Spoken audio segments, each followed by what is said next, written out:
Rickover had to climb when he took over the job of developing a nuclear-powered submarine. First, no power reactor. No reactor had ever produced useful amounts of power.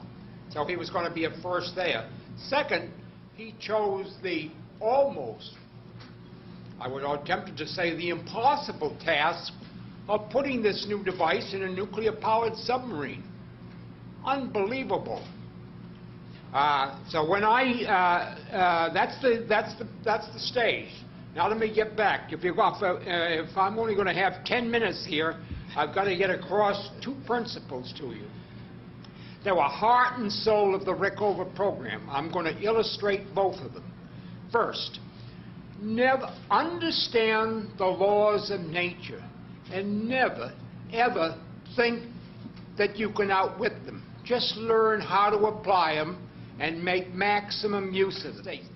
Admiral Rickover established a criterion by which some of those guys could be used. You had to stand in the top 10% academically in a well-established scientific or engineering curriculum. Then you could get interview, and then Rickover would take the best of the crop. One of the people we picked up in that process is Dr. Neil Todreas.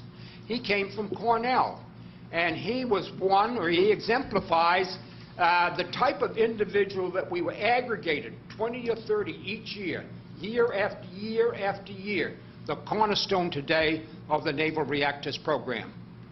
I mention this because you have to have both elements. You have to have adherence to principle and people with the smarts who know how to apply it. It wasn't just that Admiral Rickover was adamant about building leakless valves and pumps, something nobody had ever tried to do before. But he also recognized that the average submarine that existed at that time was a diesel-powered submarine. It displaced about 2,000 tons of water. He was looking at a submarine that was probably going to displace twice that much.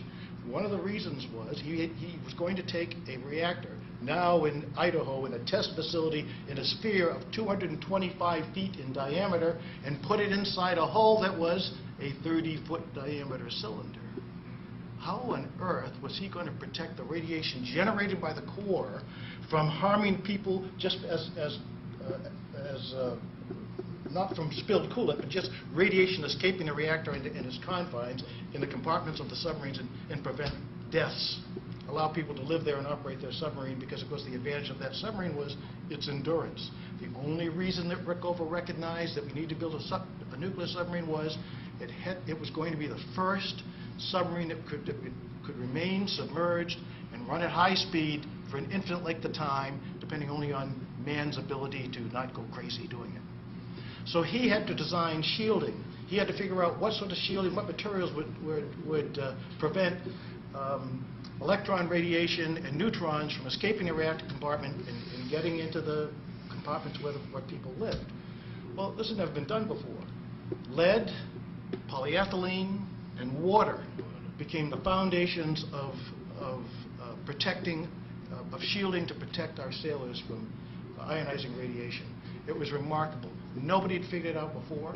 It took months to do that, but they did it. In the fall of '52, which was late in the process, the Admiral came in to this discussion and dictated that they were not going to go with the crystal ball method, but they were going to go with the sponge method.